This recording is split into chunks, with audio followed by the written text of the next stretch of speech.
Assalamualaikum warahmatullahi wabarakatuh, teman-teman semua. Eh, Insya Allah aku akan mulai untuk berbagi ya dari apa-apa yang aku tahu, mulai dari buku mungkin yang aku baca. Kali ini aku mau spill buku judulnya Muhammad Sang Yatim. Eh, Pengarangnya Profesor Dr. Muhammad Sameh Said yang diterbitkan oleh Cordoba. Nah, di kesempatan ini aku cuma mau mukadimah aja dulu gitu ya, atau pembukaan. Jadi buku ini sebenarnya dibeli sama anak aku nih, AFM. Ini logonya dia, Fazul Maula. Udah lama sih bukunya, baru sekarang bisa dibacain dulu ya gitu. Kita sharing-sharing. Nah, buku ini tuh banyak banget ininya, banyak banget nih, tapi aku juga belum selesai sih bacanya. Dan ini tuh kayak gini ya daftar isinya. Judulnya macam-macam lah, dari mulai Sebatang Kara di Tengah Gurun, Fajar Menyingsing, Yatim Piatu, terus kemudian ada Kebesaran Jiwa Rasul, ada Perang Hati, ada Hati yang Bersedih Antara Harap dan Kematian, dan seterusnya gitu.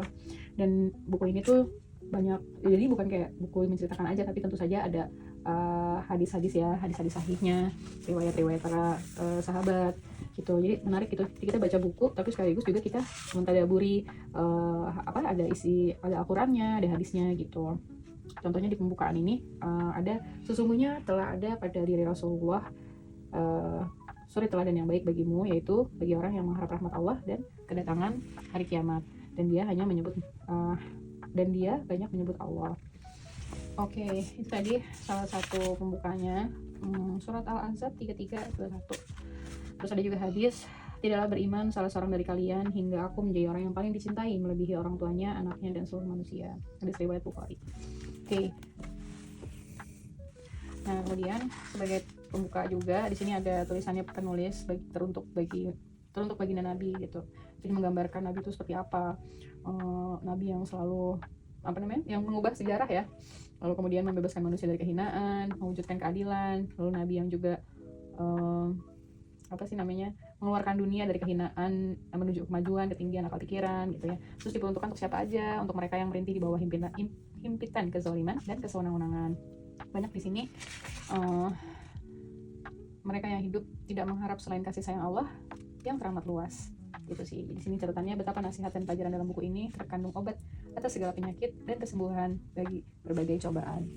Nah, untuk chapter pertama atau pasal pertama kan judulnya Sebatang Kara di Tengah Gurun. Ini ada cerita nih mulai dari Jazirah Arab, lalu kemudian kisah Nabi Ibrahim dan Ismail pada saat masih kecil. Lalu kemudian ada kisahnya anak Nabi Adam, yaitu Qabil dan Habil. Nah, Qabil dan Habil itu diperintahkan untuk mengorbankan sesuatu kepada Allah Subhanahu wa taala, di mana kemudian Allah Subhanahu wa taala menerima kurban Habil dan menolak kurbannya Qabil gitu. Kisahnya menarik sekali, digambarkan di sini, nanti teman-teman juga bisa baca. Lalu kemudian ada catatannya gitu. Catatannya apa?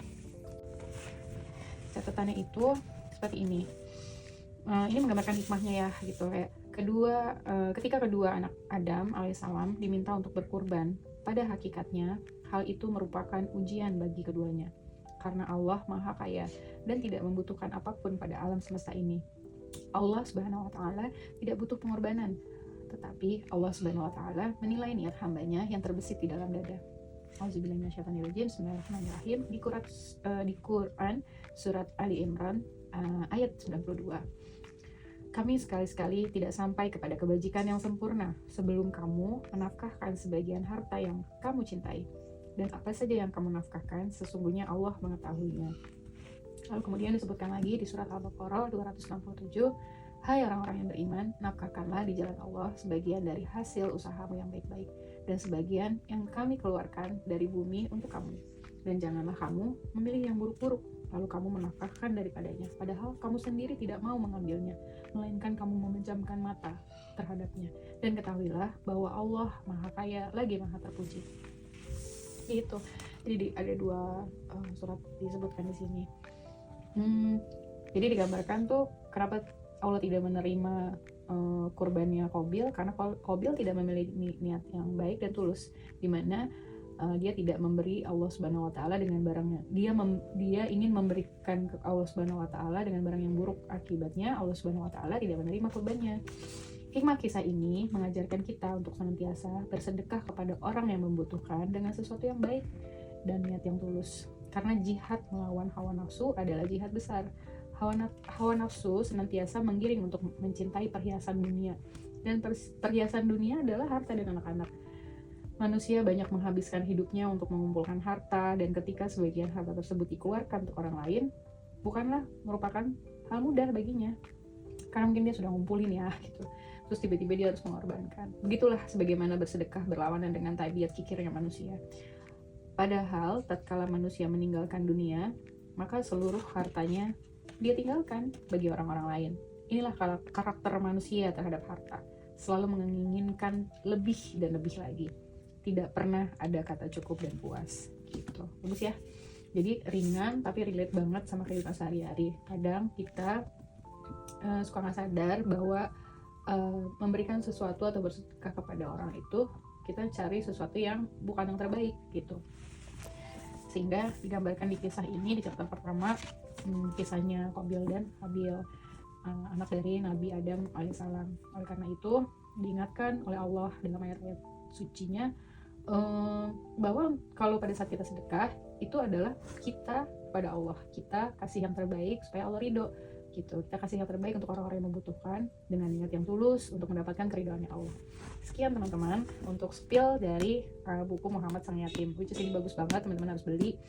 Bacanya dikit-dikit sambil kerja mungkin di sela-sela waktu setelah baca Quran.